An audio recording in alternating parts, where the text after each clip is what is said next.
listen, it's interesting about all these young guys today. They never call on us and say, hey, thanks for the kind word and telling me how great a player I am. But when they play like crap and we call them out, we don't know what we're talking about. Listen, I'm easy to find, but I get sick of these guys complaining. These young guys, they never call us and say, when a coach is wrong, I'm going to call him out. But when players are wrong, I'm going to call them out. But listen, I'm going to criticize guys that they deserve it. And listen, they can kiss my ass if they don't like it. What's going on, YouTube? It's Nathan back with another video presentation. Hope you're all well. Hope you're all staying safe. Here's now the weekend because it's now 12 o'clock where I'm at. And maybe 9 o'clock, 8 o'clock in some other parts of the country where you're at. But for those, happy Friday. Here's to the week. I don't have my cup with me, but here's to the weekend.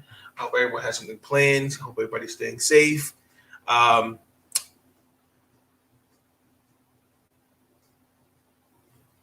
cannot believe it's September 18th.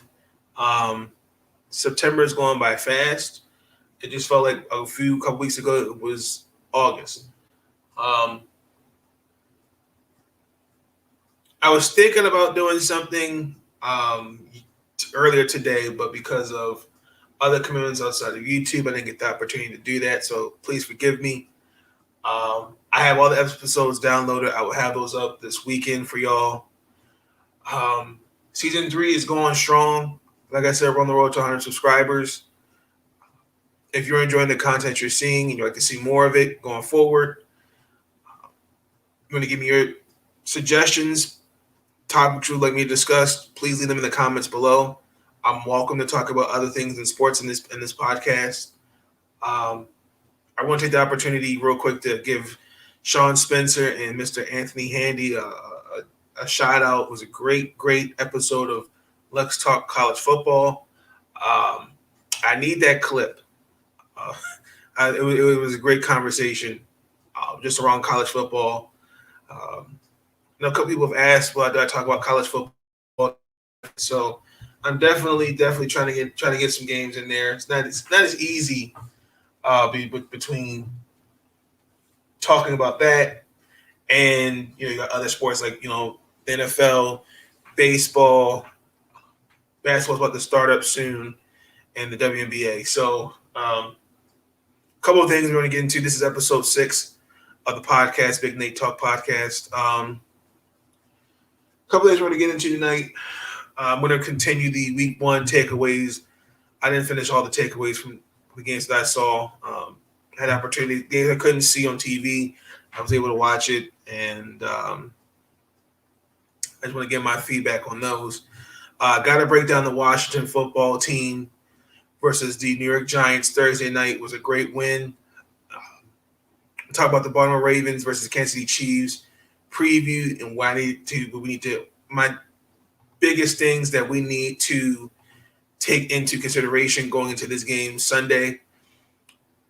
The Baltimore Orioles today lost 100 games. But I have to give – I have a clip for y'all. I have a piece of tape because this person, he's going to get a shout out. Washington Nationals, they lost tonight. Even though, again, I'm still proud of – I'm a fan of Josiah Gray. Growing pains there, but it's all part of growing. Washington Mystics lost a key game tonight. Very disappointing. We have, cannot believe it, last game of the year. And it's against the Minnesota Lynx. And this month I want to get into with WNBA and some things on baseball and basketball and NFL as well. Let me add an NFL news banner real quick. But that's episode 6 in a nutshell for y'all for today. But let me just start off by saying this real quick. Again, this channel is all about spreading positivity. Let's refrain from negative comments, inappropriate comments. Like I said, someone in the previous episode, I don't know made a very disgusting, inappropriate comment. Let's be mindful of that.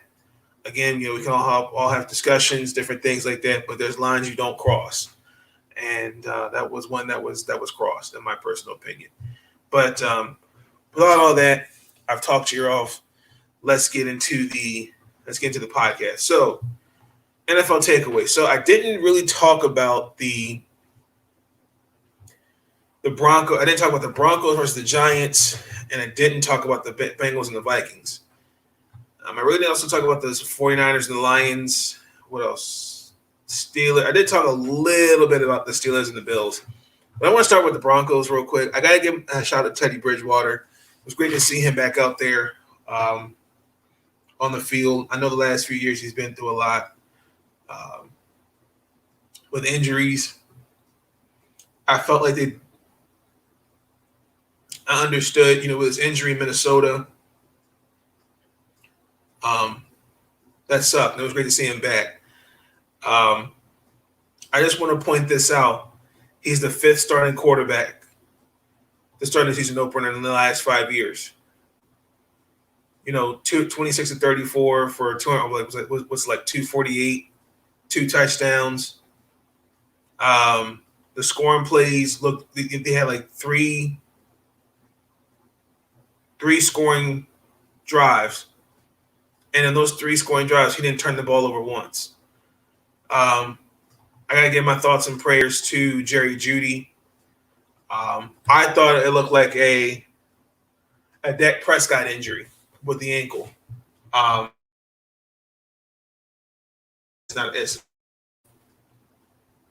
It's a high ankle. So far, they're saying it's not a fracture from what I've read. But he's going to be out for a minute.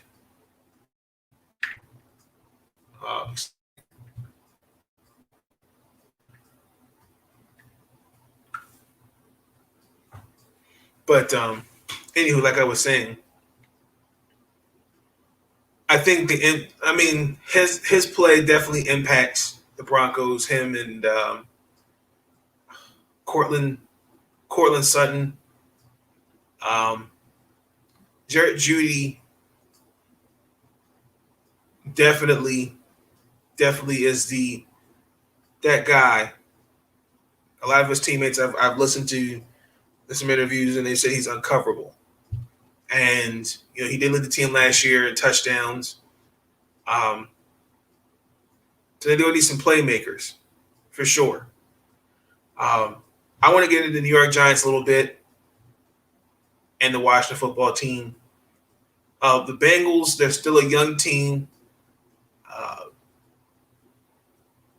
Joe Burrow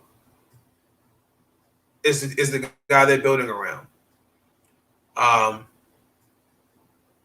only thing is Jesse Bates, I think, looking for a contract extension. And the game against the Vikings, he actually did pretty well. Things I took away from that game, I actually saw on NFL Network. Kirk Cousins, to me, looked a little sluggish. Offensive line wasn't in sync. They could not establish a run game at all. Again, I've said this, and I'm going to continue to say it again. It's always like the first 2 weeks of the NFL season, you see rust on some teams. That's why I just don't really get the point of what if there's a preseason, why are some of these starters not in there? And I understand you don't want to risk injury. I get that. However, to see these kind of mistakes come out in the first week of the season, it's a blessing and it's a curse at the same time, in my opinion, because there's so much high expectation, and that Mike Zimmer's teams, if you know anything about them, they're better than that. They're better than that. 49ers versus the Lions. I'm saying it right here. I talked about it a little bit in the last episode. I'm a believer in Jared Goff. I just think the relationship between him and Sean McVay could have been fixed. The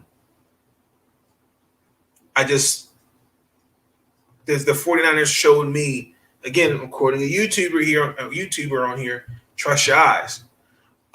What this 49er team healthy can do some really special things. Even though late in the game they almost blew a 28-point lead.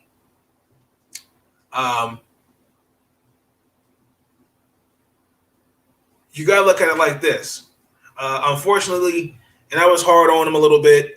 Jeff Oradase from Ohio State, the quarterback, he's out for the season. Thoughts and prayers. He got grilled by his coach on the sidelines. Yes, that happens, but not to the point where it happens like that. That means you're not doing your job. Again, when a coach asks a player to give me some more effort, that makes me mad because you get paid. You're a professional.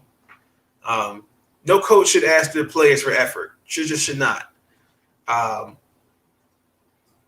We saw the debut of Trey Lance and Justin Fields.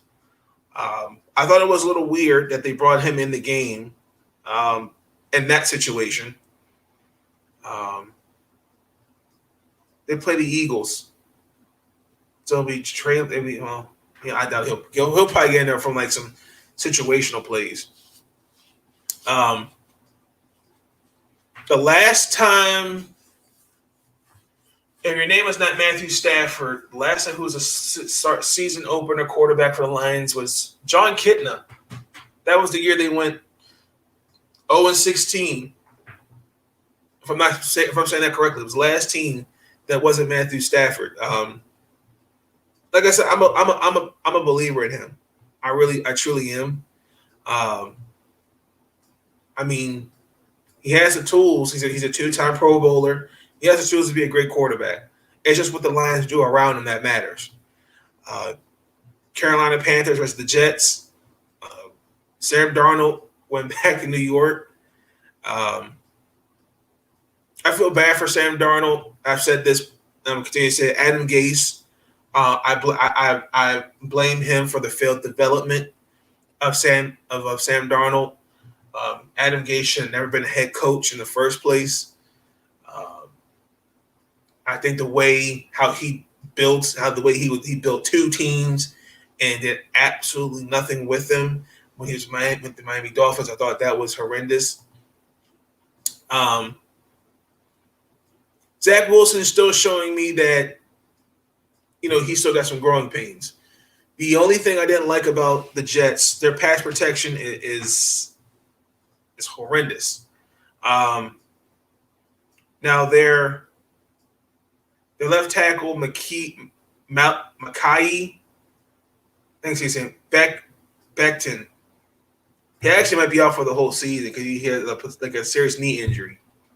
So, and on top of that, I think it's Carl Lawson, and I forget who the linebacker is. They're out as well. So two major signings you have, and they're out.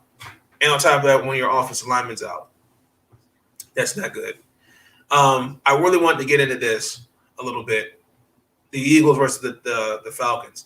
Let's call it what it is. The Falcons are not the same team from the Super Bowl when they blew that lead. I was disappointed in the Falcons from not saying, "Oh, we're moving on from you."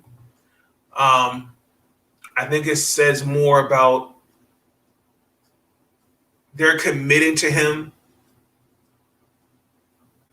And I just feel like I don't know what you expect the Falcons to be at this point.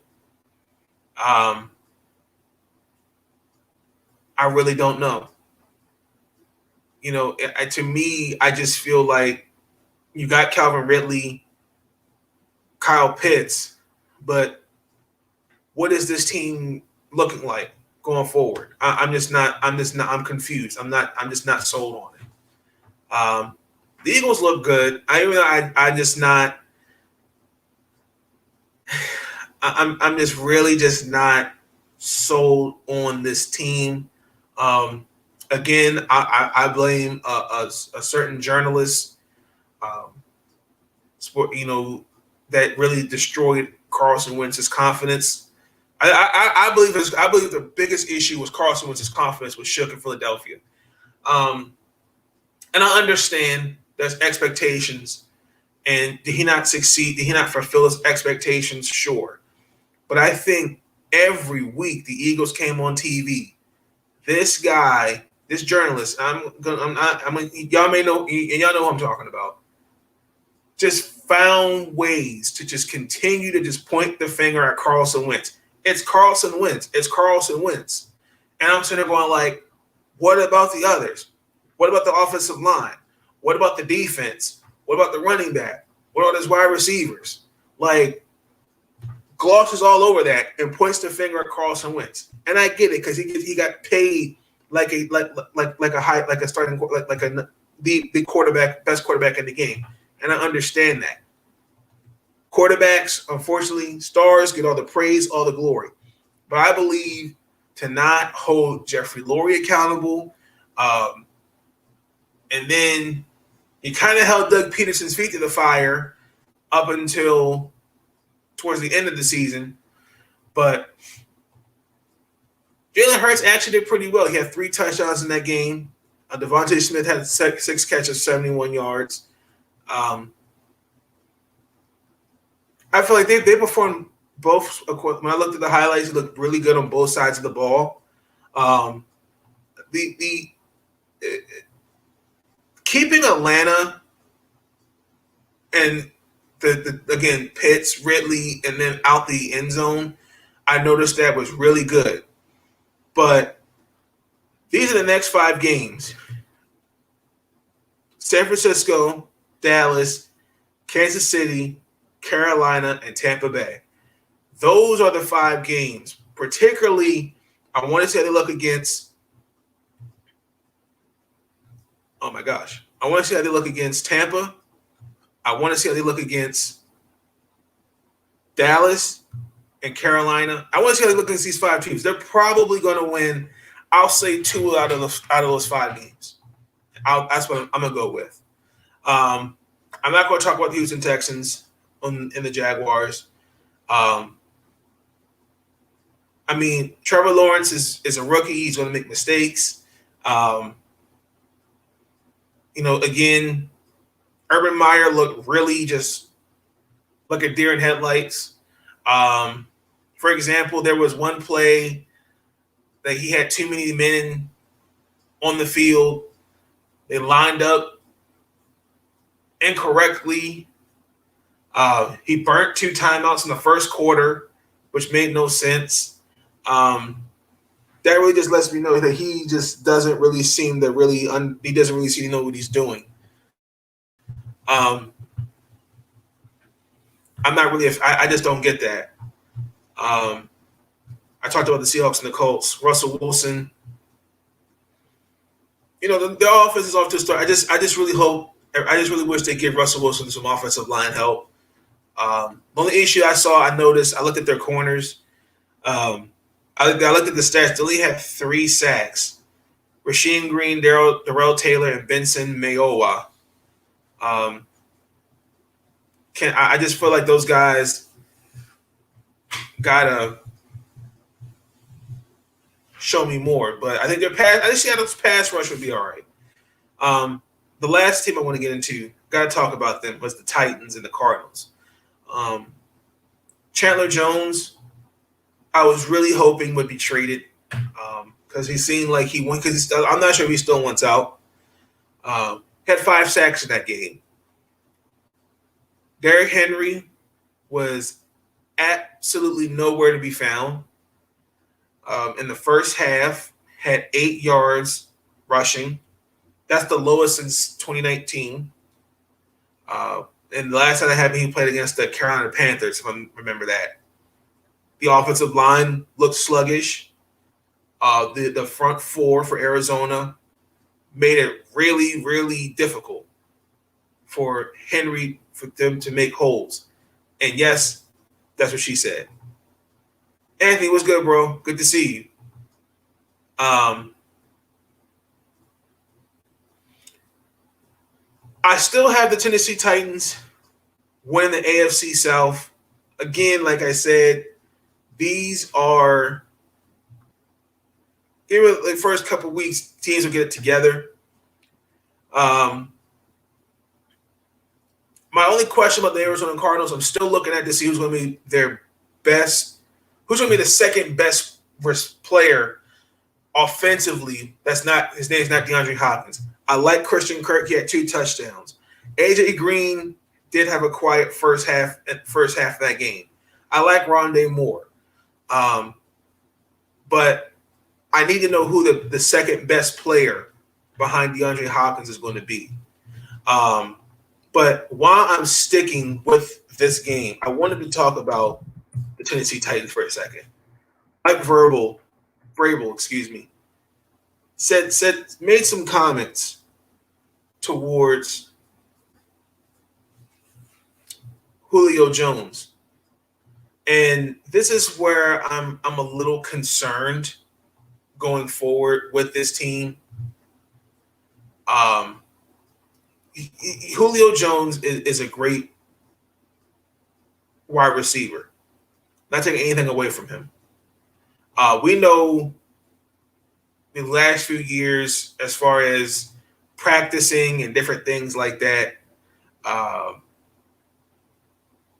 it's not really been the same. You know, his kind of I feel like because he's been on a team that he was on a Falcons team that wasn't the same.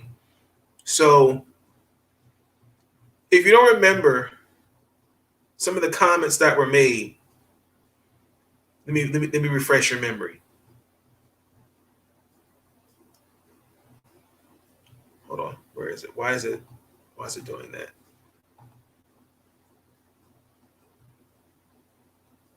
Y'all let me know if you can hear me because it's kind of lagging. I don't know what's going on tonight. We're doing just fine.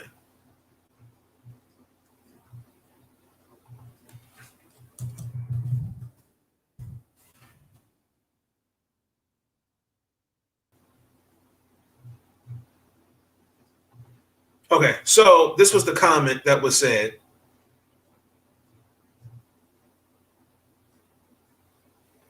If I can play the video, if it'll let me. I apologize, ladies and gentlemen. It's kind of acting dumb slow. I really want to play this video because Julio Jones has some things to say. Okay, so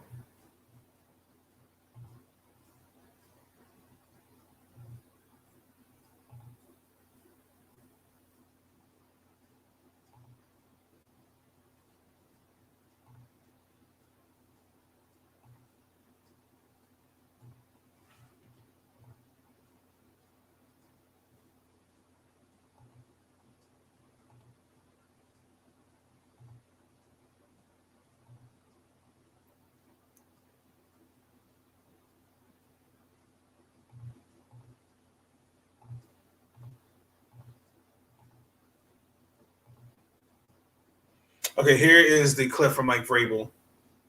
Absolutely, that's absolutely nothing that we coach or teach. So that would fall into the category of doing dumb shit that hurts the team. Right there, in both measures. I don't think that those are absolutely that's absolutely nothing that we coach or teach.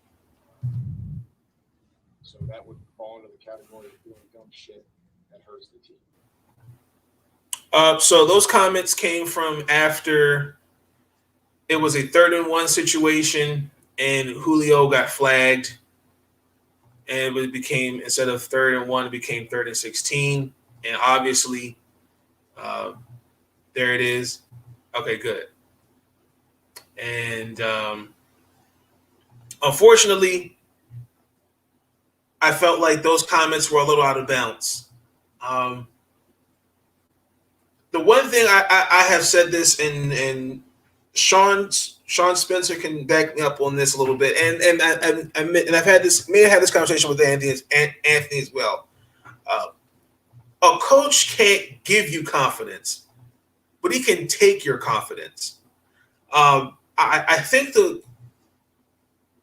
these are comments that I think are a little out of bounds, a little bit, because to me it's kind of saying, well, he didn't have a good game, and because of the poor choice he made, he cost us the game. I don't think he should have said it like that. There were a plethora of problems across the board. That's just one example. But, they listen, the Tennessee Titans knew the type of player they were getting with Julio. They say, he wasn't really practicing like he was practicing every other day. Different things like that. This is what I was hearing on some sport talk shows and reading different articles. And I just feel like publicly, you don't make those kind of comments. And the way he came about it, if he made a mistake, you call him privately behind closed doors, behind that in that locker room office. That's what you do. That's how you approach it. The Falcons, to me,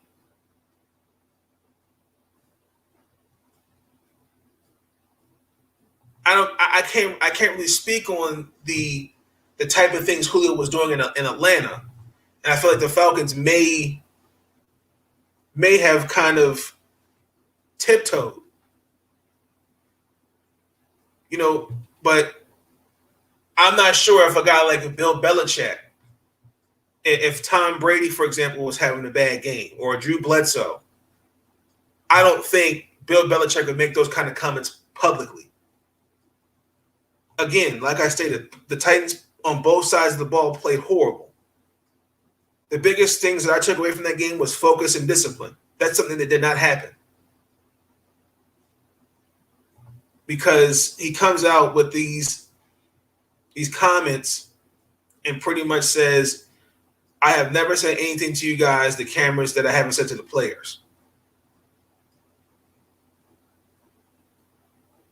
He should have apologized to Julio behind closed doors and said, yo, man, that's my fault. I should have done that. What he should have done. But instead, it's just kind of like he's justifying. He is justifying what he did, and that's not right. And that can raise some eyebrows, and that can turn some heads in the locker room. That's just my opinion. But let me get off that. I got to talk about the Washington football team. But before I do that, I have a video. I got a piece of tape. This is not making fun of the person. I feel bad for him because he had to go to Camden Yards, and actually was a blessing for me because the Orioles won that game. Okay, but I also make sure, even though again, Washington is my second favorite football team. I had to make sure that I had to show him some love, okay, and make sure I watched this game really closely just for him. Not trolling, but I got a piece of tape. All right, let me play the clip.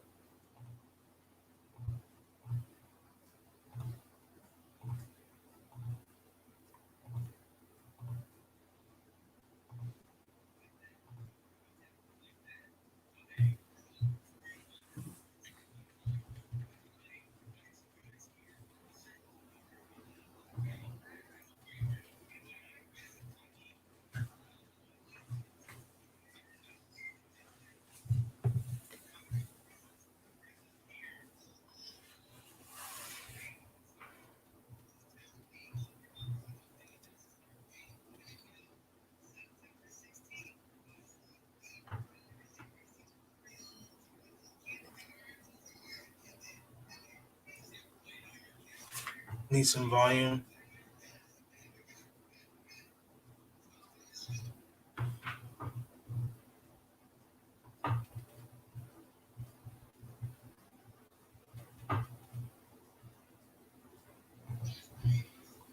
That's the highest it can go.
Okay, so I had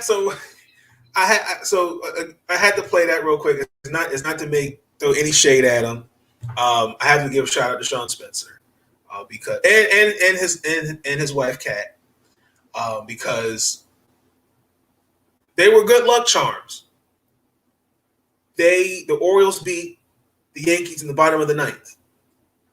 So I was like, okay, now I have to watch this football game. Just and really make sure that for Sean that I really came through for him because he came through for me for my Orioles. He really did. Okay. Let me just say this. I didn't really know what to at first feel.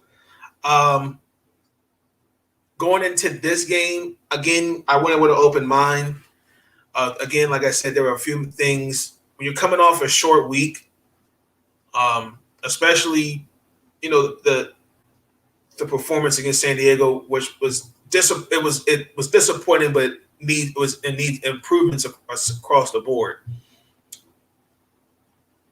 Keep in mind that we were playing the Giants for the last few years are dysfunctional.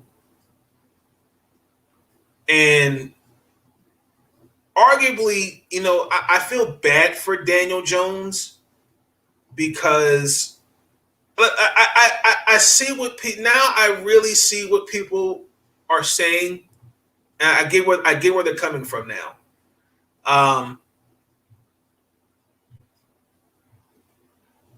Tyler Heineke, I cannot say to this guy just loves the game of football.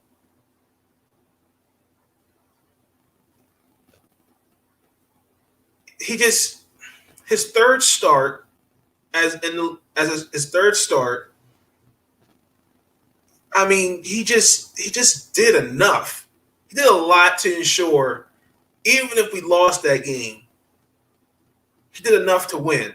Now, the only thing that he threw that late interception, which I still don't understand why we just not run the ball. But the next possession, New York blew it. I mean, the New York Giants, let's just call it what it is. They missed opportunities up and down that game. There were like at least 4 opportunities. There were 11 points that they had they didn't show to me.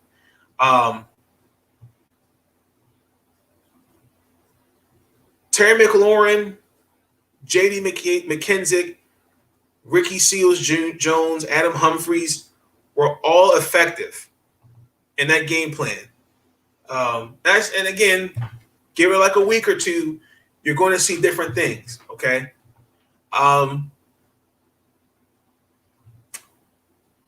Dustin Hopkins. I'm gonna just let me just say this. I'm gonna break the game down a little bit more. You got away with one. You had bailed out on that 48-yarder, and then Dexter Lawrence. He's the reason they lost. You're the reason, bro. on that offsides. Got away with that. Now, I had to look at the stats real quick. You know, the Giants gave up 407 yards. It's the second game in a row they've allowed that. The Giants had no pass rush against Washington. They only registered just 2 hits.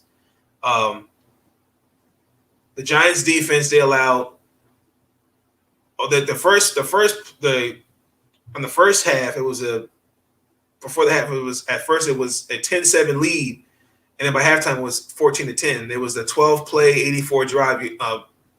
84-yard drive. That was horrendous. The fact that New York would let Washington to go for 75 yards in 2 plays to turn it down 6 to up 1, and then the last 12 plays in 2 minutes, they got in position for a game-winning field goal. That can't happen. From what I understand,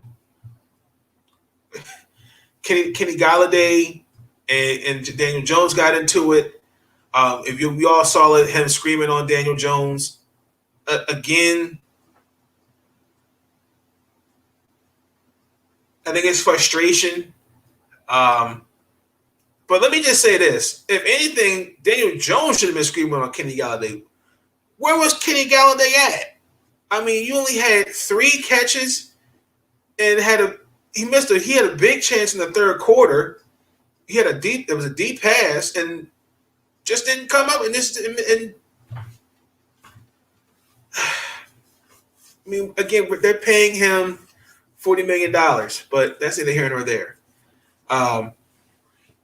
Darius Slayton had a decent game, but that drop, that's another one. I mean, the Giants just had points that they just couldn't make up for. My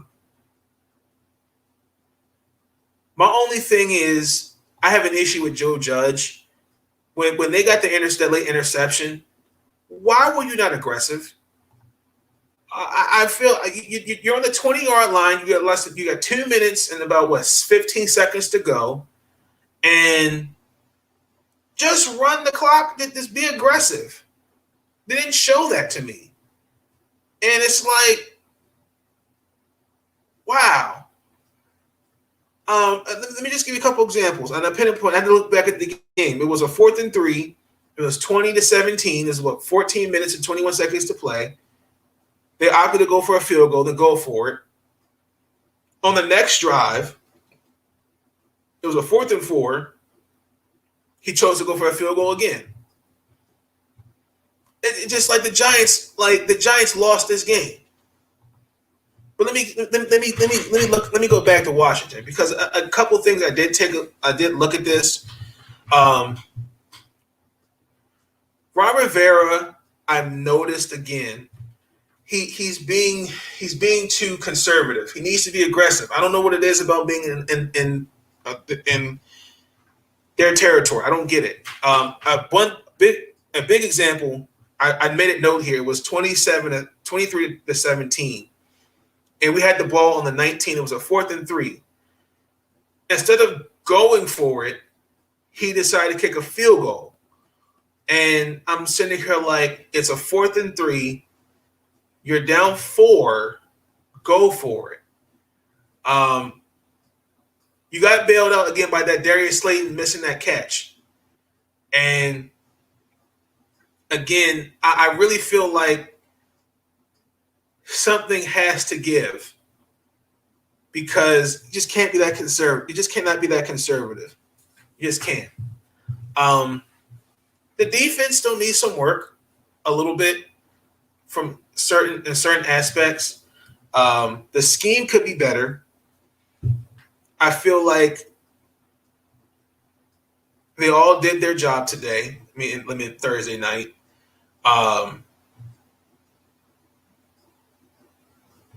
I feel like, they need to be a little bit more creative Like, if we're gonna have like safety blitz, open up the hole for him, open up a hole.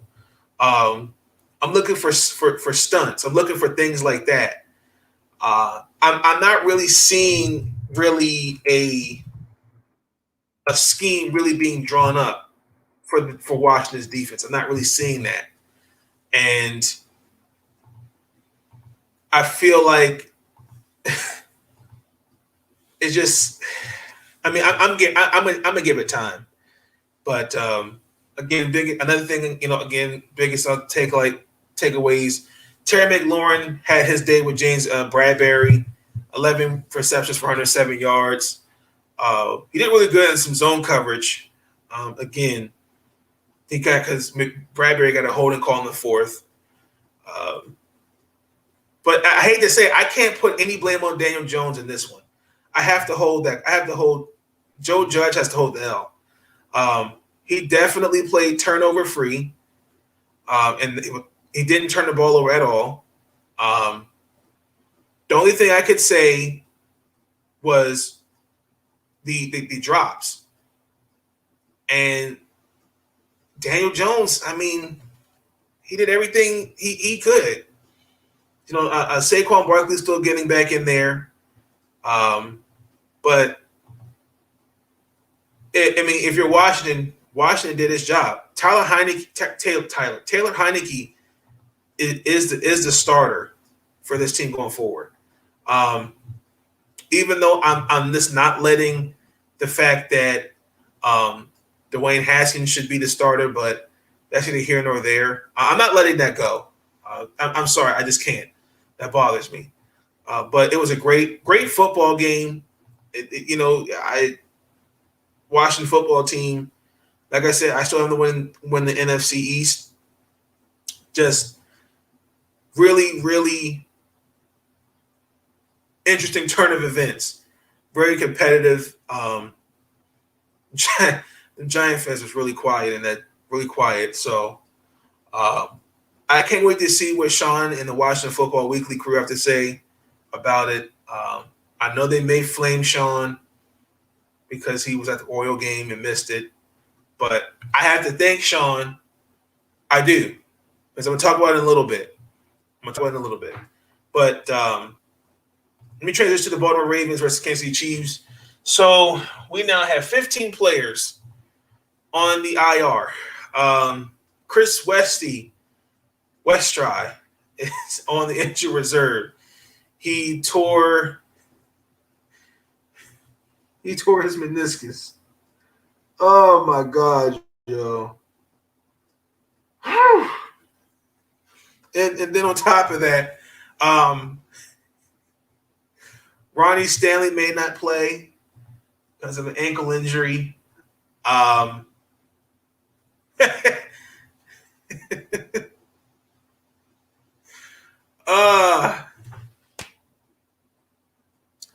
don't know what to feel. I really don't know what to feel. He probably won't be back until like week 5 with Chris. I mean, with secondary that's already taking some injuries. Marcus Peters is out for the season. Tavon Young, he's still coming off an ACL injury. And it's just like, bro, the Ravens just don't need any more injuries. To have 15 players on the IR, that is insane. We did bring in 2 offensive tackles for some tryouts because Alejandro Villanueva was getting burnt like toast. I actually should consider had gone up to Westminster and tried out for the Ravens.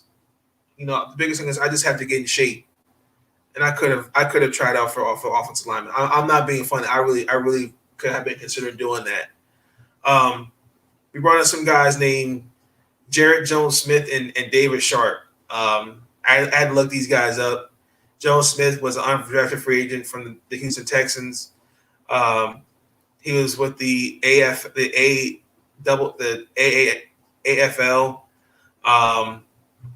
I never heard of him. David Sharp was a 4th-round pick with the Oakland Raiders. He recently was actually just on the Washington football team. So again, with Tyree Phillips on the injury reserve and Ronnie Stanley still coming off an ankle injury, the offensive line.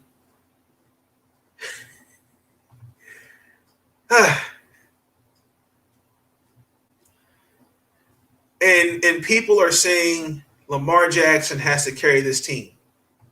A team in this condition, you're asking him that's a recipe for failure. You're setting this kid up to fail with this team. I will say this though, that training staff, our training staff, we're going to really evaluate them a little bit because I mean they have 15 guys in the IR already. That was this on the Ravens Twitter because I follow it. I'm just looking like Calais Campbell didn't he rest. Justin Houston practice. Ronnie Stanley didn't participate. He's questionable. Derek Wolf's out with a hip and back injury. Marquise Brown, Duvernay, Dylan Hayes, Marvin Humphrey, Jimmy Smith, they're all questionable for Sunday. Like, come on, man.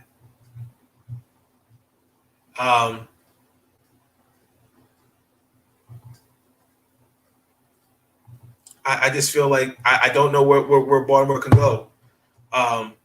We are playing those Kansas City Chiefs. I'm not concerned. It's not Lamar Jackson versus Patrick Mahomes. That's really getting annoying to me. And again, I want to put emphasis on this because I blame the media, and I've told you guys that that's my beef with the media because again, these narratives that they paint about Lamar Jackson, you know, they really point, well, Lamar Jackson is 0-3 against Patrick Mahomes. And you guys can point out he's a Heisman Trophy winner, he's this, he's that. That's great. But that's not what I'm talking about. Josh Allen hasn't beaten Patrick Mahomes. Baker Mayfield hasn't beaten Patrick Mahomes. Deshaun Watson, Russell Wilson. I mean, damn near half these quarterbacks haven't beaten Patrick Mahomes. They never say that. We never say Patrick Mahomes is 0-2 against Tom Brady. But again, y'all treat Patrick Mahomes like he's the golden child of the NFL. Patrick Mahomes can do no wrong. You can't beat Patrick Mahomes. You're just another average quarterback. So it's the Baltimore Ravens versus the Kansas City Chiefs.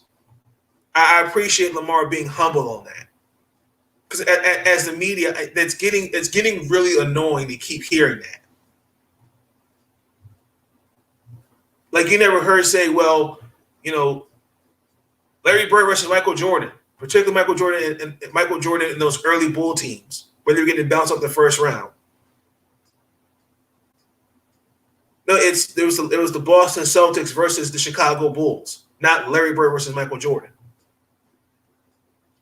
But the biggest things I'm looking at for Sunday, we got to contain, because again, when we're creating game plays, ladies and gentlemen, we're not making a game play how to contain Patrick Mahomes. We're talking Tyreek Hill, Travis Kelce, Mecole Hardman, and Clyde Zeller. Okay? But when it's us, it's how to contain Lamar Jackson. But that's neither here nor there.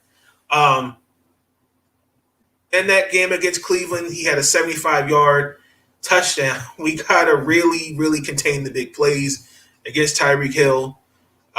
Basically, what I'm saying is we just got to keep Hill in front of a corner, and we can't allow any over-the-top plays. That's just going to be some work. We can't leave. It can't be one person on Tyreek Hill, because that's just going to be a long night. Whoever's going to be defending Tyreek Hill. The next I'm looking at their secondary against Travis Kelce. I feel like had let Darren Waller to give up 10 receptions for 105 yards and a touchdown. we're facing a bigger challenger, Travis Kelce. We did a really good job attacking Waller with different coverages and different players. So I feel like they can do it again with Kelce. Now, let me just say this. Kelce's not as fast as Waller, but he definitely knows as a tight end how to get open. Again, I feel like Baltimore will have to find everything they can do in their power to contain Travis Kelce. The offensive line against Kansas City's pass rush. Now, as a Raven fan, the offensive line was garbage. Alejandro Villanueva was getting burnt like toast. I understand Ronnie Stanley's coming back off an injury. Lamar was rushed 54.5% of his snaps.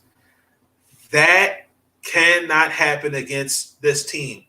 When you have arguably the best left tackle in the game, and then a right tackle that's not the same tackle he was a couple years ago, who struggled horrendously against Max Crosby and Yannick Ngakoue. Frank Clark and Chris Jones are just as tougher. So we have to figure out how to be better with that. And let me just say this. I just think it was just really kind of wrong to have those pictures up of we need to get Marshall Yonda and them guys back. See, this is where, again, I want people to understand this because I as a Raven fan, I'm realistic, okay? Because it really bothers me when some people say, man, you Raven fans are this, and that. And I ask people, well, what about Raven fans you don't like? And there's this consensus that everyone thinks every Raven fan thinks alike. No, not this Raven fan. This Raven fan sees it for what it is. I was honest with that game Monday, and I'm being honest right now. These are things that we have to pay attention to going in this game. And I'm looking at Martindale. Horrendous. I mean, fact. Patrick Mahomes has thrown for 1,336 yards and 9 touchdowns and 1 pick. I mean, Martindale has to figure something out. For blitzing has not worked. I had to look this stat up. He has a passing rate of 134 every time we blitz him. So Martindale's going to have to figure out to do something. Has going to figure out to do something. Now, offensively, Lamar Jackson definitely has to be better in certain situations with holding on to the ball because he did have 2 crucial turnovers. But those wide receivers, they all have to be in sync. They really do.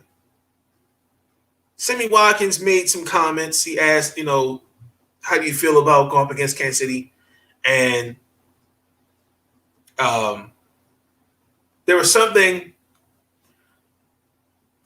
a reporter asked Orlando Brown Jr., and I respect that, when you go to a different team and you try to say, how to better prepare for Lamar because now Orlando Brown Jr. is with the Chiefs, quote, I'm not going to snitch.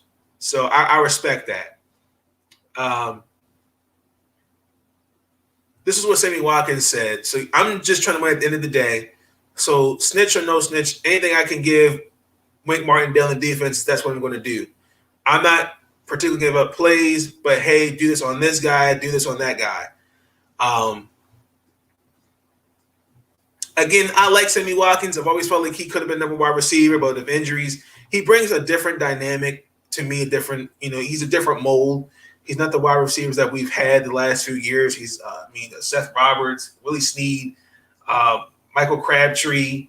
And no disrespect to those guys, but, Baltimore, and Rashard Bateman won't be back until probably like week 3, week 4.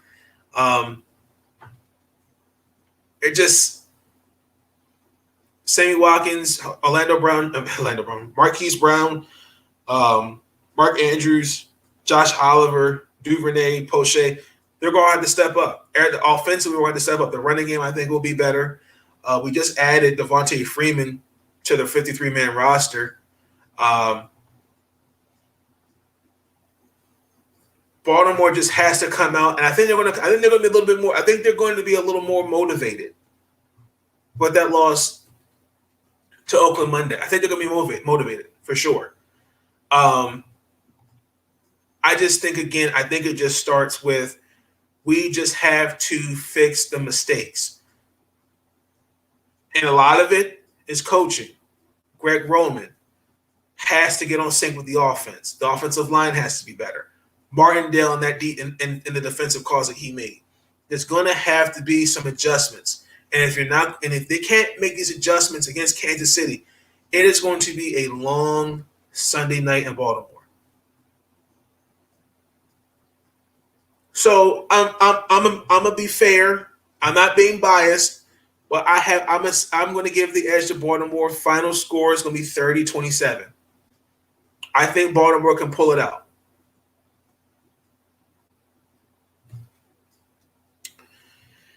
Real quick, some NFL news. So apparently, Kadarius Toney he went on a rant, pretty much on his Instagram, saying that he was upset being on the sideline after talking to Daniel Jones. He wants a bigger role, and I can understand that. This is what he said. I say in terms of significant. This is what Joe Judge said. In terms of significance, I look at that as not so much as volume, but as more just production. He could have a significant role right away.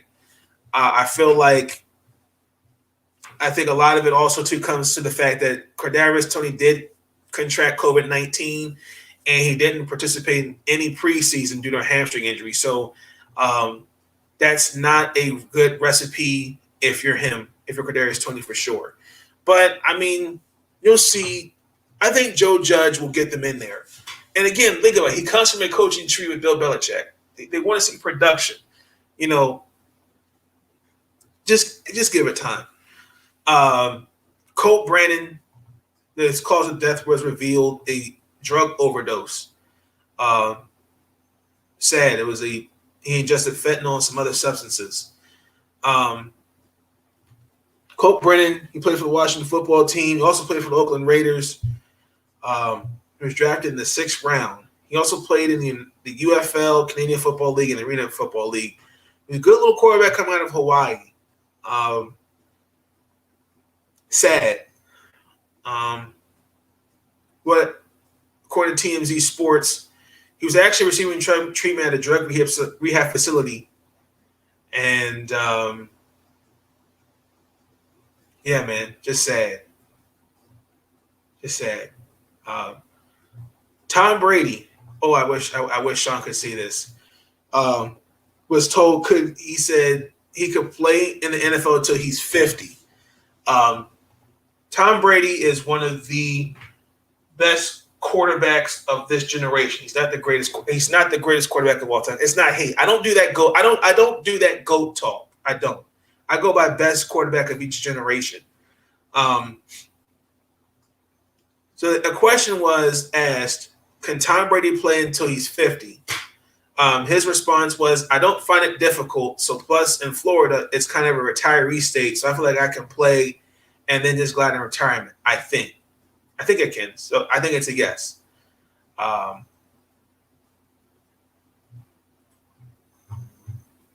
Interesting. Unfortunately, Tom Brady is winning. I agree with what was said. I can't remember who said it on what sports show this morning, but he is winning the battle, but he's not going to win the war against Father Time. I think to be out there until like you're 50, I think that's a bit much because I don't know what anything can happen at 50. I mean, Nolan Ryan was, 44 when he threw that no-hitter? I think he was like 45 when he had to retire because he blew out his arm. This is when Nolan Ryan was with the Texas Rangers.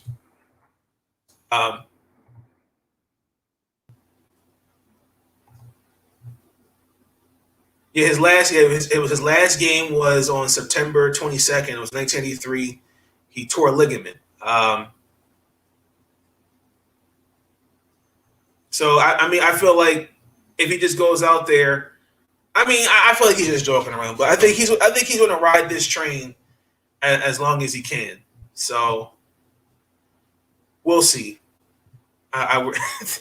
Sean, I know Sean's definitely going to probably throw on if he does a roundtable episode with Nick and Delilah, Nick Rosario and Delilah Crespo shot to them. He's probably going to have that clip of Tom Brady throwing the Super Bowl trophy. But I was really getting around football news that I saw that was significant. But let me transition to the baseball. The Baltimore Orioles. Okay. This was as of Thursday night. So we got the last laugh. As much as it's been hard watching the Orioles get annihilated by the Yankees, they did. Let me just check the standings real quick. As of Thursday night, they did drop a game in the wild card.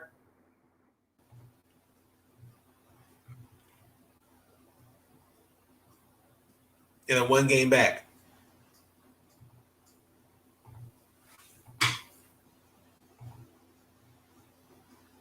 Let me make sure I say that right. Come on. Load. Yes, they're one game. I have to thank Sean Spencer and his wife for that. They were good luck charms because it was it started to rain. I felt it was like, okay, well, the game's over. And to really we're one strike away from losing that game. And the New York Yankees choked. Austin Hayes, we won in the 10th. I mean, words could not express the baseball gods. Thank you. You know, unfortunately, in that game, I'm really trying to figure out why Tim Timmons ejected the entire Orioles ground crew. I didn't understand that, which was weird. He said I didn't eject them. He said he didn't want them behind the tarp, but it was starting to rain. I guess it more was like an interference thing, but the way he did it, it made it look like they got ejected. So if it was more about safety and interference, I get it. But the way it happened, it made it seem like, oh wow, he really ejected them. So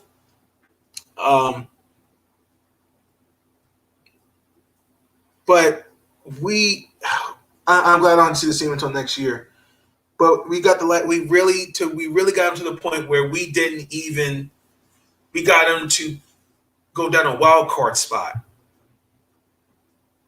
You know, we do finish the series. We're 11-8. Unfortunately, that's the most wins we have in any team. The other teams, like the Reds, like the Red Sox, the Blue Jays, and Tampa, combined 38 wins and 10 losses against us. So they beat us all combined 38 times. We got to face Boston 6 more times and Toronto 3 more times. Unfortunately, we lost our 100th game, which now marks a 3rd straight season of 100 losses.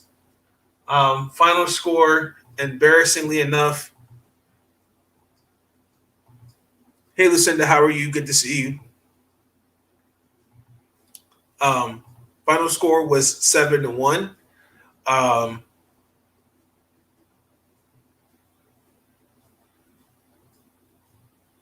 don't know how to really feel about that.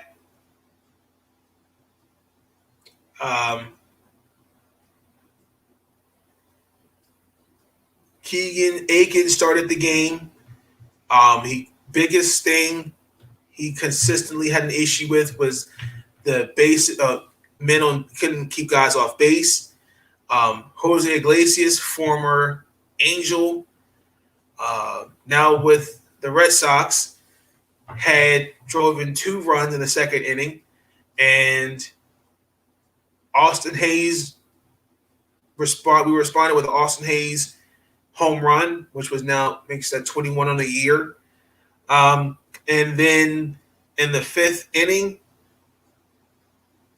well, actually in the 4th inning, Bobby Dahlbeck hit a homer, and then Aiken walked. So that ended his day, which now is my notes here. He's now given up 4 runs on 6 hits with 3 walks, no strikeouts. His ERA is now at 6.9. I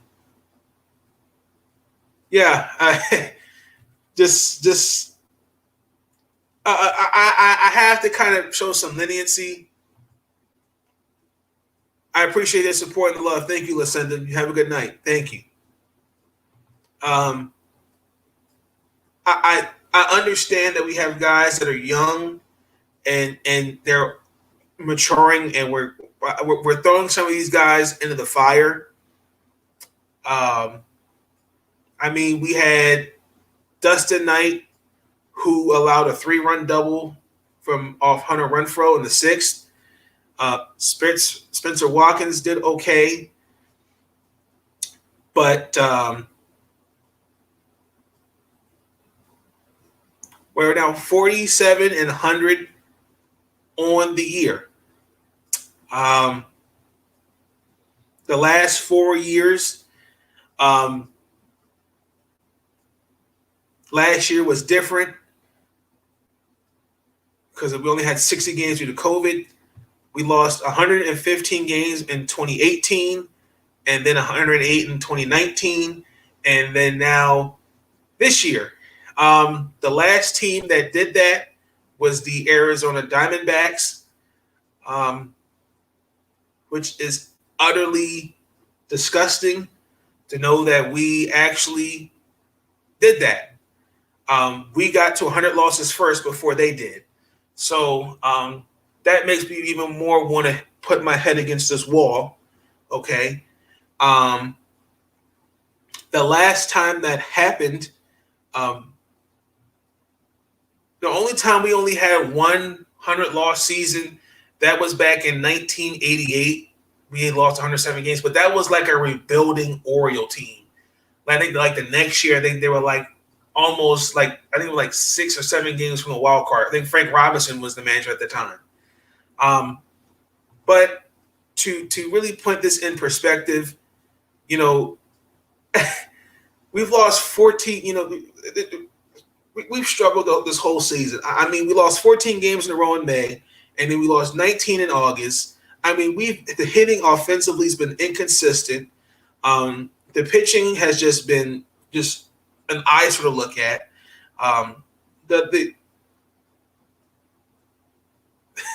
The Orioles have allowed 7 or more runs out of all 32 teams 61 times.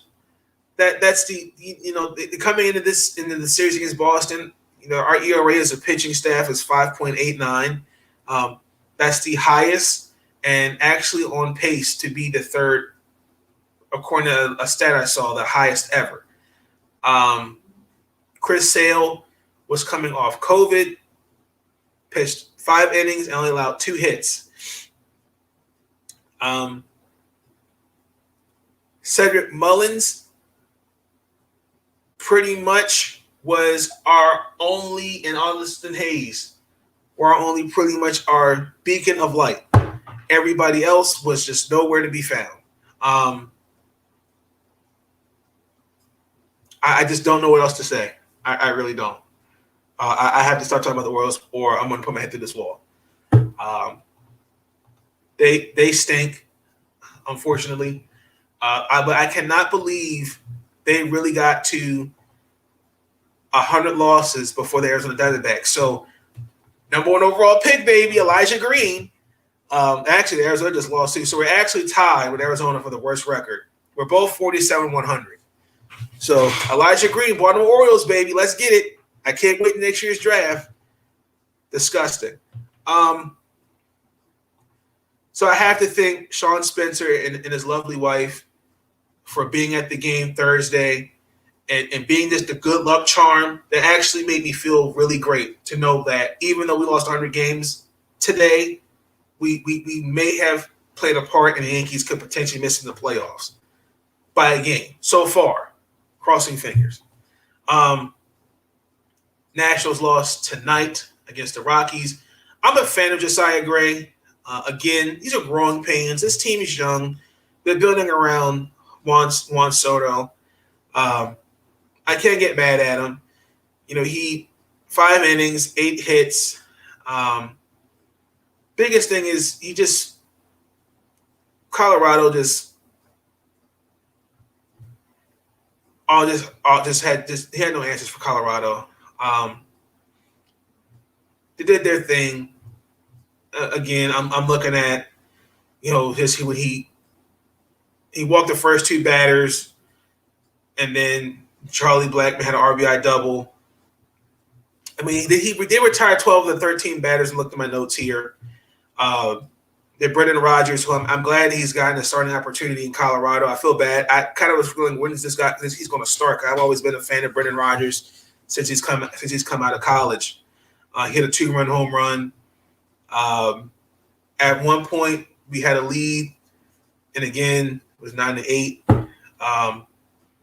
We are officially eliminated from postseason contention, and we're going to miss the playoffs back-to-back years. Last time that happened was 2011. Yes. Again, these are all growing pains, people. I just want to point something out. The biggest thing that stood out for me, when I had to look back on this, I had to look at some of the games that he started. Josiah, again, was growing pains. He gave up 6 earned runs in 4 innings against the Phillies. 6 earned runs in 3 against the Mets. 5 earned runs against the the Pirates, excuse me. And then again, I just feel like it'll get better. It'll get better with more time with pitching coach and different things like that. So we finish this series off tomorrow and Sunday. And then we go face the Marlins for a 3-game series. Our last home game is against the Red Sox. That's October 3rd. Shohei Ohtani's done pitching for the season. Mike Trout's actually when we sat down too. I don't really know what they feel about Mike Trout at this point because he really hasn't played. He hasn't played this whole season, not to my knowledge. I feel like he hasn't played at all. Because I don't really keep track of LA teams like that. Just me personally. Mike Trout might want to get out of Los Angeles. I mean, as great as he is, his talent's being wasted. The Angels aren't going anywhere. It just can't be Mike Trout and Shohei Ohtani. It just can't. Salvador Perez might have to put him in that MVP conversation as well. He tied Johnny Bench's home run record for most catchers. He had 45 home runs. He's now 45 on the year. Wow. It's Salvador Perez is one of the best catchers in the game. He's actually three home runs from he could pass Jorge Solier's home run record. So the last time we saw that,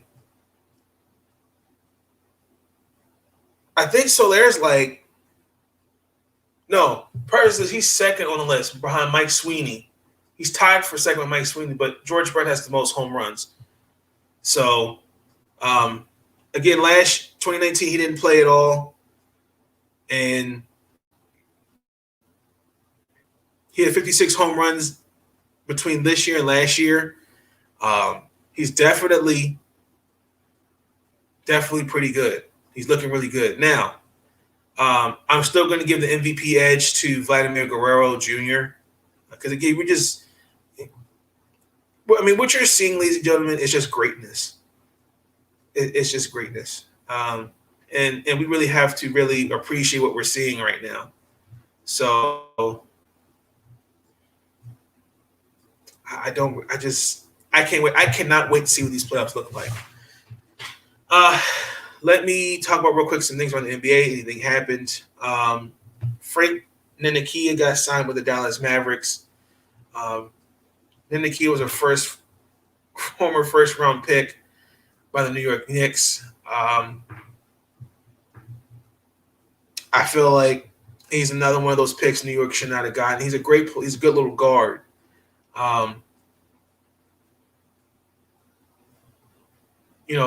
They should have picked. I think Dennis Smith Jr. was picked after him. I want to say that right. There's not really much going on in the NBA news, like I talked about with John Wall looking to get traded. There was talk about some DeMarcus Cousins. There's some interest in some Chinese basketball teams are interested in him, Chinese basketball league, and I'm like, wow, he might have to go overseas.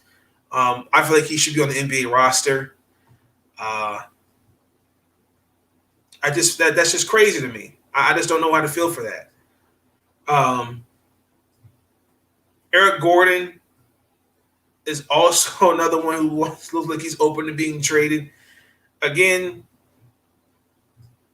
with the recent draft of the number 2 overall pick in Jalen Green and then Kevin Porter Jr., I feel like, again, Eric Gordon could definitely be a contributor on a team that's not the Lakers, maybe like the Clippers, maybe the Knicks, Wizards, Portland.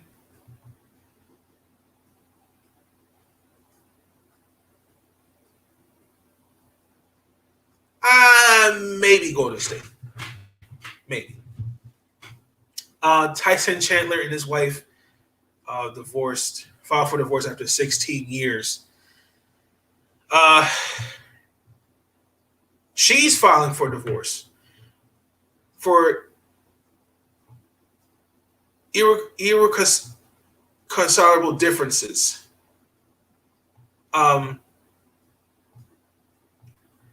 I have to give real quick. I mean, what that means is, they can't get along with each other. I have to give Marcus and Cameron a shout out about this. This is the new marriage. She's seeking spousal support and joint custody of their 3 kids.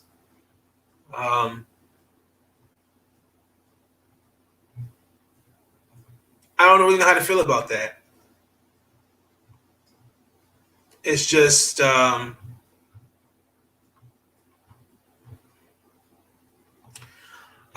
me. Let me get off the soapbox real quick. For me, marriage is. I'm not married, but to see these recent stories of everyone filing for divorce, and I had to pull this up real quick.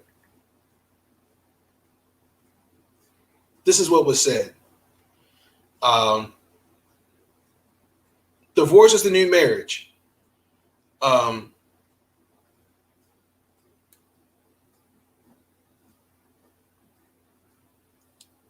I don't really know like what was going on. I mean, after a while, I mean, you may not be happy in a relationship, but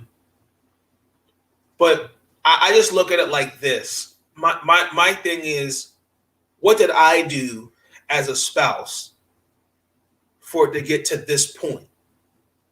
You know, I don't really understand. Like, if it's one thing if somebody cheats, because I mean, this is just how I feel. I mean, if you cheat on me, um, and you want to play these games, you can play them. You can go play them with me. You can play them in the streets. I don't know that about his wife. I don't know her from a can of paint. Um, I don't know what the situation is. Maybe they just got tired of, maybe they're just arguments. COVID, again, COVID's not just affected us in, ways like with jobs and stuff. It's affected relationships. And I think COVID's made it worse. I'm the type of person, especially when it comes to something like this, if there's issues, I feel like they can be worked out. But if there's something that you feel like it can't be worked out and you want to move on, I have to respect that. But I feel like the filing for divorce as the first thing, to me, it makes absolutely no sense. Because that means either when we got together, we got married, when we took vows, we put rings on each other's fingers. That means either we got married too quickly, or we were not mentally in a place where we knew what marriage is supposed to be. Because I don't really, again, I don't know the whole thing about Tyson Chandler. I'm not sure where it went wrong. And I know like it was somewhere around the lines. I think he may have cheated. I don't know. I think that was just a rumor. That was just like years ago. But I know it was something about when he were in the bubble with Daniel House, but I don't know. I just feel like, I could talk about that kind of stuff, but again, I'm the type of person where there has to be some type of we got to work something out, because I just don't really see, again, the first move you make, and again, is she's the one filing for divorce, so it says more about her than anything, and just doesn't really seem to really want to work it out. So I mean, I wish them nothing but the best. Again, as long as they're still involved and they're still there for the kids, that what means more. Because I think co-parenting is important, even if you can't stand one another. But for me, divorce on my mind I feel like I would like to know as a spouse, what did I do to get to this point? And I have to look at myself in the mirror. And it goes both. It's a two-way street. That's just me. Had to talk about WNBA. Had to talk about my Lady Mystics. We got our ass kicked. Okay. We needed to win this game. We have to beat the Minnesota Lynx in the last game of the season. I cannot believe it's really the last game of the season already. The season's almost is finished. The Liberty, who got their butt whooped against Connecticut, came into this game with losing 8 straight. I don't really know, excuse me, what to really feel. New York was shooting the lights out of the ball. Was really, really disgusting. From the start of the game, and Natasha Howard and Sabrina Enescu definitely set the tone. I mean, oh my gosh, I don't know where to really start. It was just really, really like they the shooting. I mean, we had no answers offensively for them shooting. They broke the WNBA record for the most threes, single point season. I mean, oh my gosh. Let me start it off with this. Sabrina Ionescu, who's arguably, we can all make an argument, she is the worst defender. She's the weakest defender. I mean, she looked better. I mean, she's diving all over the floor. She's trying to box out Tina Charles. I mean, we were down 24 going into the second half. Going into the fourth quarter, we cut it to 5, and just after that, the game was essentially over.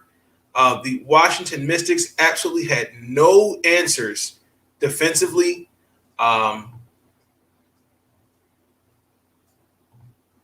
Really, really, just I'm at a loss. I'm at a loss for words. I really am.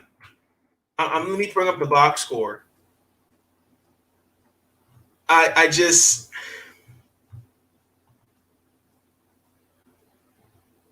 I mean, this was a team that I said that was going to win the championship. I said that, and it's not. I'm not throwing shade on the Mystics, but I love them. I really do. I'm not being funny. But I mean, defensively, I mean, they were doubling Tina Charles. I mean, just no answers for them on defense. Let me just point this out to you. We had Ariel Atkins leading scorer with 29. Now, first of all, that last play of the game, where I don't know why that type of play was drawn up, where we just inbound the ball, we just jacked up a 3. That was not a smart basketball play.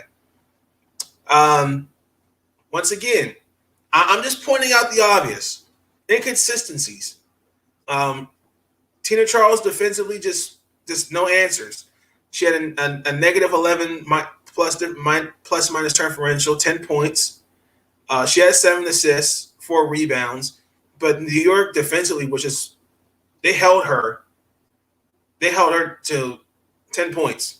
The last time we played them, she scored 30 plus points on them in the last 2 meetings we faced them. We didn't look like we didn't want it. We looked flat out like we didn't want it.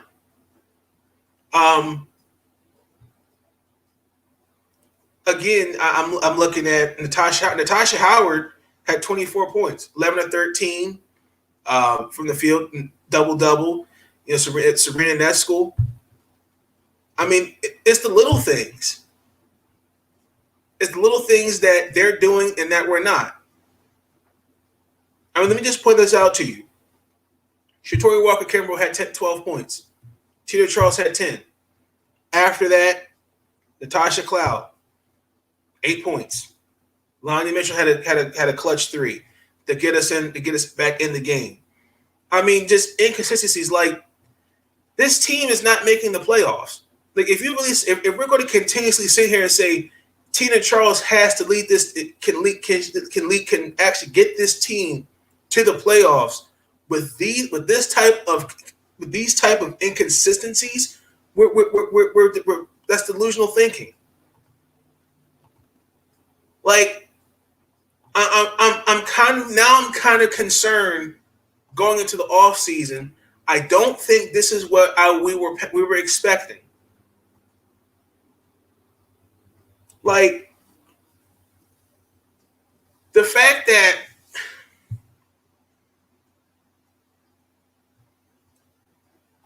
came out with a swagger. And we didn't. The final score was 91-80. It just, oh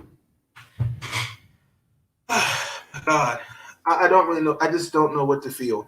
And let me just, and again, I wanted to go live earlier today. That way I didn't have to do this late. But I have to run real quick with video. Where is it? Let me just, this was my notes. I try to find the document.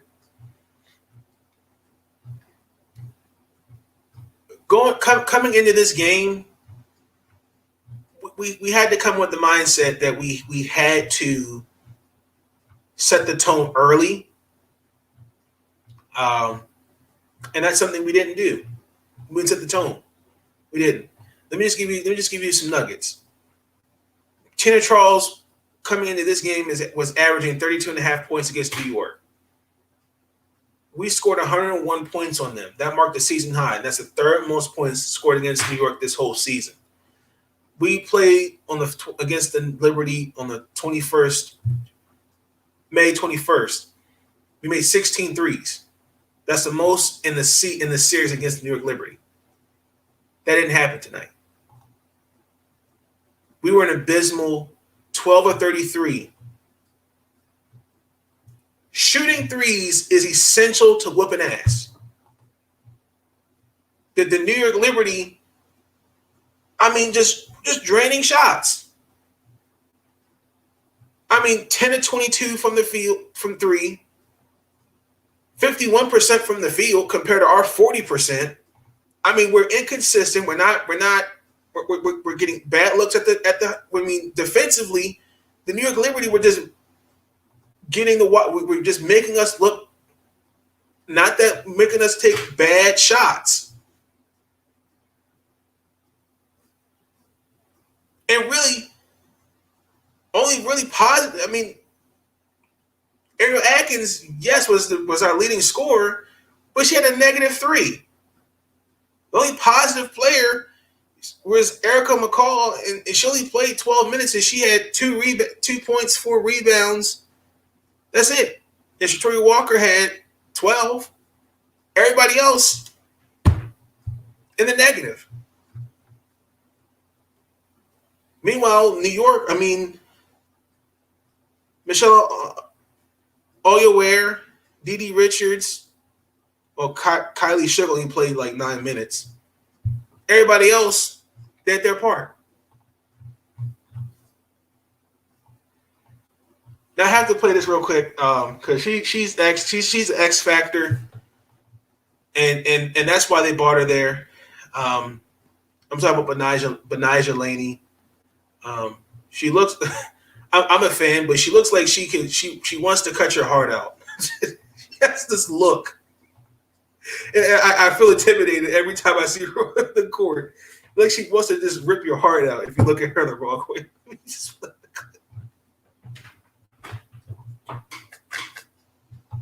New York Liberty. Hard fought battle tonight. You guys came away with the dub. You knew if Washington would have won that game, we would have been eliminated. So I'm just really proud of the way that we came out and fought tonight. We really stuck together and fought all the way through. 1 through 12 had an impact on this game tonight. So I'm just really proud of us. And what about Sabrina's performance out there tonight? She really came out there, brought it. She helped get everybody else involved, finished with 9 assists, but she also scored. I felt like when her play is up, you guys also play well. You, Natasha, just everybody who's out there hooping. Yeah, exactly. Sabrina, she really stepped up tonight and had a great game on, I think on both ends of the floor, as well as Tosh, and for us to just finish this season with a win for the regular season, I'm really proud of us. I'm really proud of the way that they played and the way that we fought together. And how do you see this going, only up from here with this particular group when you see that you guys can go out there and play like that? Yes, I think regardless of what happens, where we end up, kind of our fate right now is in somebody else's hands. But I think any way it goes, this is momentum for what's next. And so to show that, to go out with the bang for the regular season, again, it's just really good for us and our future is bright. Thank you. Well, that was Benijah Laney. She's definitely played a huge role. She's the X factor for me. She's definitely played her ass off. She definitely needs to be on the All WNBA team, in my personal opinion. From where she was last year in Atlanta in the bubble, when she was with the Indiana Fever, I know just where she got hurt. She's just been on a mission, and she's just been taking names and kicking ass. I will probably do that in a later episode. I'll probably wait until after the Lynx and Mystic game. My first and second All WNBA teams, because this is going to be tough. I just want to make sure I'm not going to miss anything when I make these awards.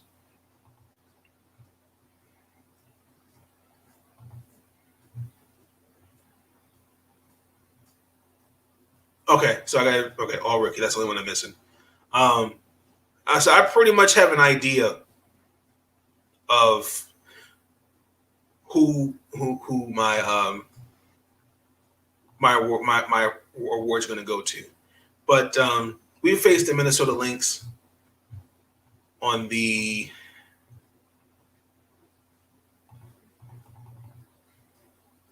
we face them tomorrow. Oh God.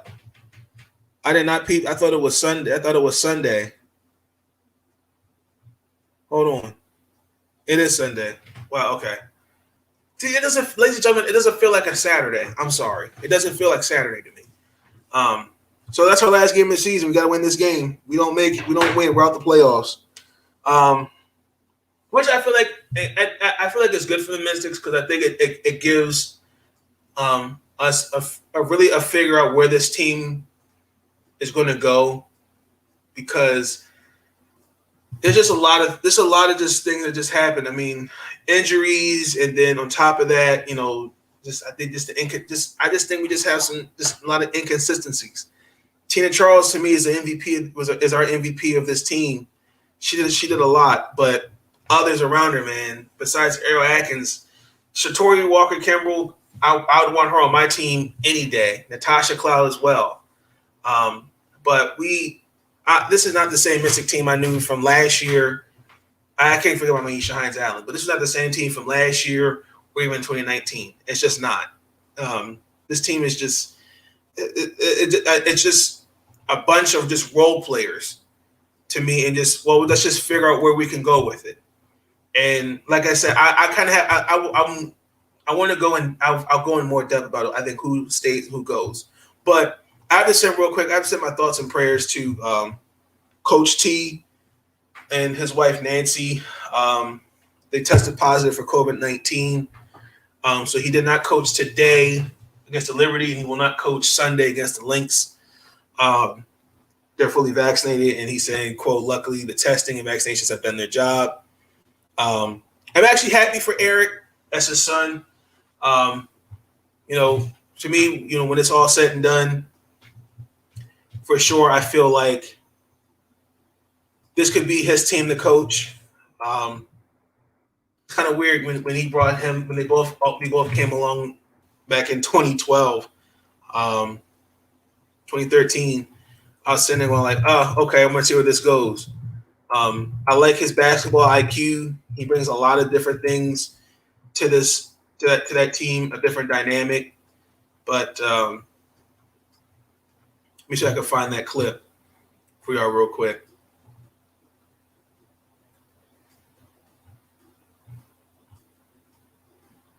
Let me just break down. I'll show you the last few minutes of this, because this is what I'm saying. So instead of me talk, I'm going to show you guys the last few minutes of the game, because this is what hurts.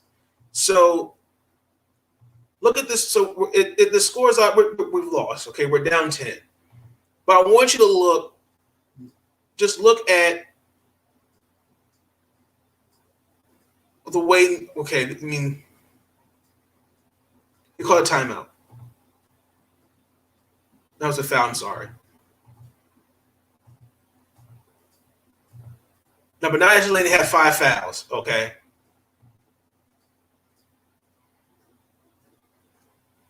Now watch this series. Now watch this turn of events. Look how they're pushing the ball up the court. I mean, me personally, if you think about it, I'm saying foul. We were down 9. Well, look at this. Like, come on, man.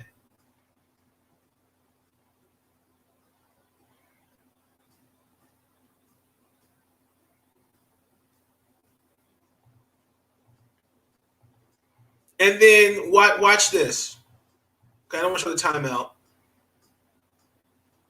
Watch this NBA 2K shot on Hall of Fame by Sabrina Ionescu. Watch this. That was the game. We lost. So and this is where this is what bothered me. This was the play that was really made no sense. Watch the inbounds because I'm thinking like, okay, we're down 11. Let's just get one shot. Let's get a good clean look at the rim. And instead, it's a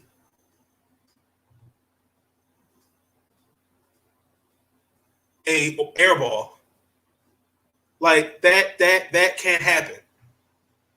I thought that was a horrible drawn up play. Unfortunately, by the Mystics. But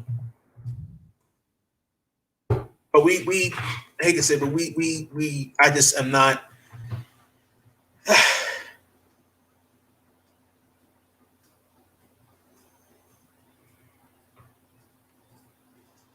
I don't like it. I have to show you this another clip. Well, actually, you know what? I'll save that. There was a play with Erica. I can show it to you now. With Erica Wheeler is just taking names. She broke Odyssey Sims' ankles. And the Sparks, they have been on a tear lately too. I mean, they're determined to make the playoffs. That was a good play. Let's show that again.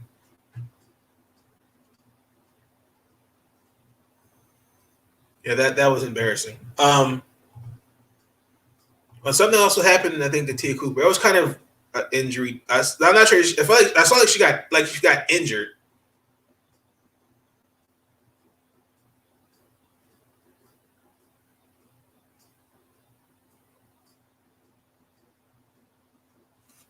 Or she just got ran over. That's what it was. That was a foul. No, but seriously, let me get back on track. So real quick, I have to talk about my WNBA awards so far for the season. My MVP is Jonquel Jones. Keep in mind, I want you guys to understand this. You know, these girls are playing year round.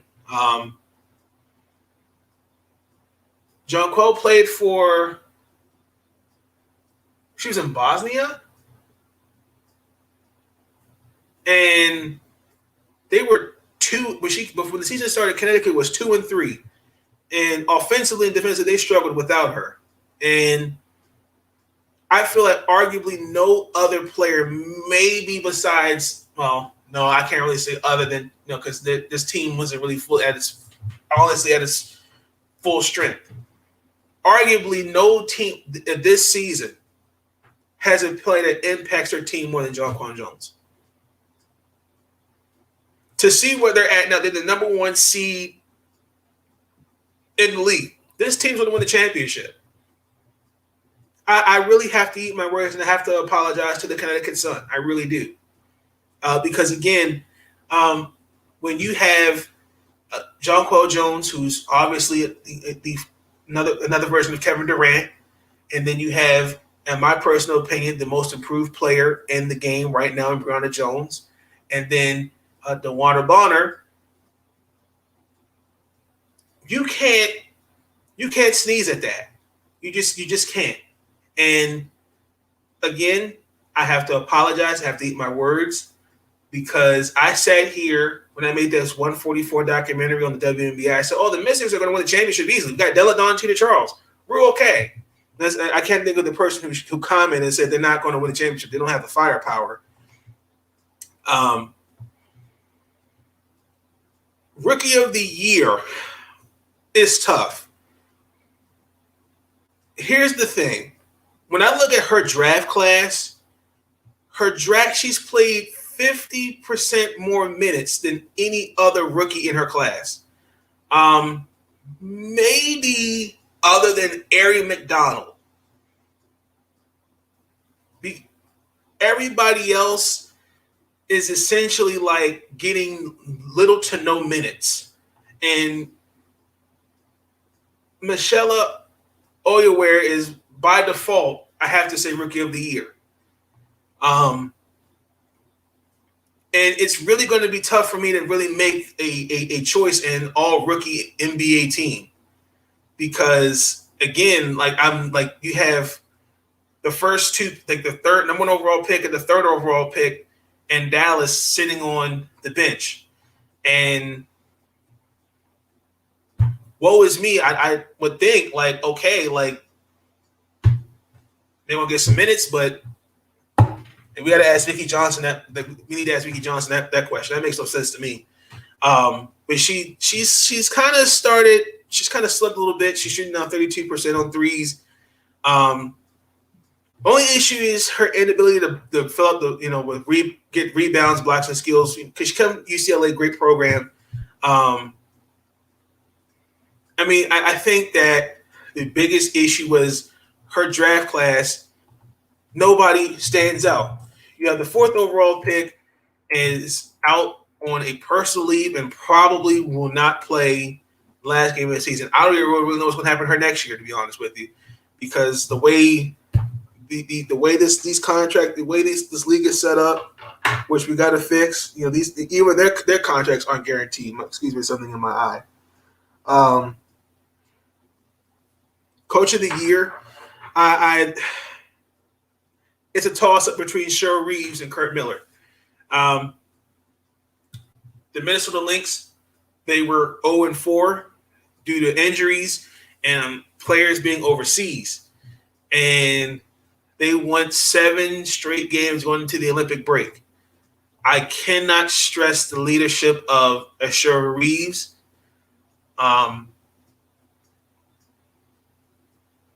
To me, that's leadership. The additions of Kayla McBride, Natalie Ochoa, Laisha Clarendon, and obviously one of the best in the game is Sylvia Follows. Can't sneeze at that. And also, too, by the way, having an all-female coaching staff. All former great WNBA players, by the way. But Kurt Miller, who I think has done a great job in keeping this team on course with their franchise player, who came back, by the way, University of Maryland's finest, Alyssa Thomas, baby. Shout out to Alyssa Thomas. From an Achilles rupture. This is 7 years ago. This is who they chose to build around. This is their franchise piece. And Kurt Miller has done a fantastic job in keeping this team where it needs to be. And it's a toss-up between those two. Most improved player of the year is no doubt has to be Brianna Jones. I feel like, no disrespect to Marina Mabrey, but I don't really see where she's improved. I don't. The only thing you can say, she's in the beginning of the season, she shot, was it like 42%, and now she's like at a 35%. She's really honestly been less effective because she's carrying too much of a heavier load with the Dallas Wings. And I'm getting the Dallas Wings a little bit. But Brianna Jones, she ranks third in she's like 5 in win shares, like 5.7. She's fourth in field goal percentage, ninth in player proficiency. I don't think we can really sit here and just sneeze at that. I mean, that we have to appreciate. I mean, from where she was in the bubble last year, and then to see her play elevating, and the way she's asserted herself in that starting role. Brianna Jones, I'm gonna say here, I guarantee, could make a case to be a future MVP in this league. Because she's showing me that. Now, 6 Women of the Year, I feel like could be like a Kelsey Plum. I think she could definitely come off. I think she could be like 6 Women of the Year for sure. Defensive Player of the Year, I'm gonna give that to Sylvia Follows. I mean, she's averaging 16 and 10, and also 8. She's also it's like 8 defensive rebounds a game. I mean, Jonquel Jones too. It's tough. It's tough for me. But I'm going to save the All NBA first team and second All NBA, All second NBA team for episode 7. I talked your ear off long enough for that. But those are just my awards so far, and it could change. The last game of the season, anything can change. So. So some of my thoughts and prayers out to Coach T. Mystics, we got to come out. We got to win this last game against the Minnesota Lynx. Because again, let me look at the standings real quick. It's really this it's mediocre. Let me give a shout out to Drew Lloyd. I didn't see this game, but she scored a tied WNBA record with 22 points in 1 quarter. Greatness. I'm not being sarcastic. That's just unreal. You have 3 teams essentially tied we actually hold the 8th seed. So that's really a shame. The 6th seed and the 7th seed have records that are below 500. Mediocre. That's all I'm going to say. There is something I wanted to point out real quick with the Dallas Wings, and I'm going to get off because I kind of talked y'all's ear off a little bit. But there was a play in this game. I was watching the Wings versus the Aces, and I didn't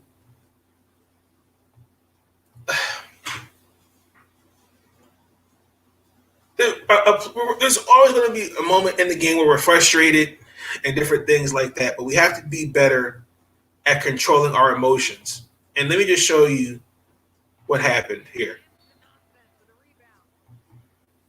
So obviously, Enrique was called for a foul, which in my book could be considered a clear path foul. This is actually, to me, where she slammed the ball. I hate to say it, but I would have given her a tech. I just feel like, they're down 4. Vicky Johnson right here takes her out the game. So she's explaining why she's taking out I wish they're going to show it.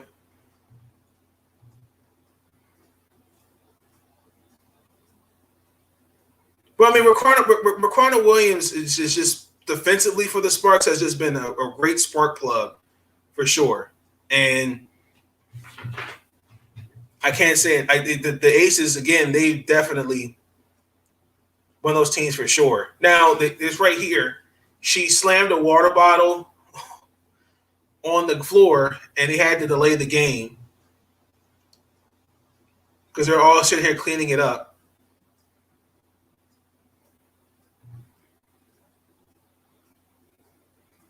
So this is a delay in the game because everyone's cleaning this up.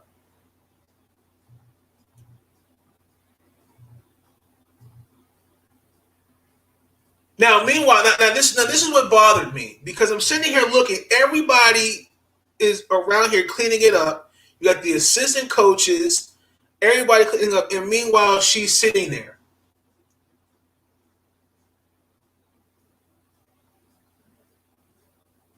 I would be frustrated too. But do you see that this is where, again, coaching matters.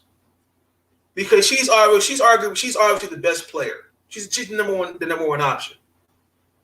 But for her to, you gotta control your emotions in a better way. You just have to. Because I mean, look at her body language. Her body language is like, yeah, I need a water bottle. What are y'all gonna do about it? This really lets me know Vicki Johnson needs to be fired. No disrespect to Vicki Johnson. I think she's a great coach. She was a great former a good basketball player. But that's uncalled for. And again, look, nobody's saying, yo, we have to control our emotions better. Look, we're down 5. We need you to get your head in the game.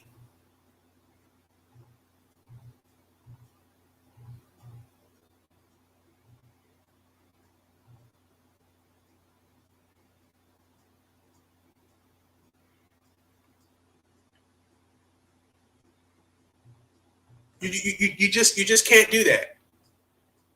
You absolutely just can't do that. And for me, my coach is on the hot seat. I hate to say it, I had to put Derek Fisher on that list.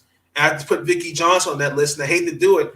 I have to put Maureen Stanley with the Indiana Fever on that list. But the Indiana Fever, she's going to get a pass because why? She's won a championship 2 years ago with the Mystics. Derek Fisher, since he's come with the Sparks, he's kind of declined. Vicki Johnson, you got 2 first-round picks. And really, you got 3 good players. Chelsea Dungy's on that. I could put on that in there too.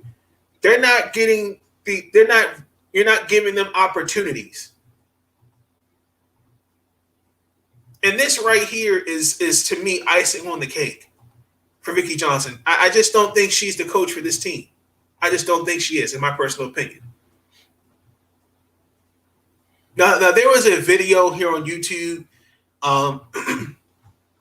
I didn't like the comments that were made, and against their opinion, they're entitled to it. The way it was said, I was kind of like, the Wings, she's a good player, and she's a franchise piece for the Wings, but it's like she has to be more of a leader. And in that moment, she didn't show me as a leader. But it kind of makes me, I'm not going to show that, but it kind of makes me more wonder about with Kennedy Carter in the situation in Atlanta. It makes me ponder about that situation even more. But unfortunately, that sucks. But it happened, and I hope that her and Vicki Johnson had a conversation before practice. And I would have said, "Yo, you're not going to play the next game because we need you to be the lead. We need you to be the leader, and you got to control your emotions better than that. Come on, you're a better player than that." In closing, I got to give Benijah Laney, Diamond DeShields, and Enrique Agubawale a shout out. They made history. They got on the cover of Slam magazine. History. I actually had a copy. I got a copy of it ASAP. Well deserved. It's in the right. We're heading in the right direction for the league. Again, we got to kill these narratives about the WNBA.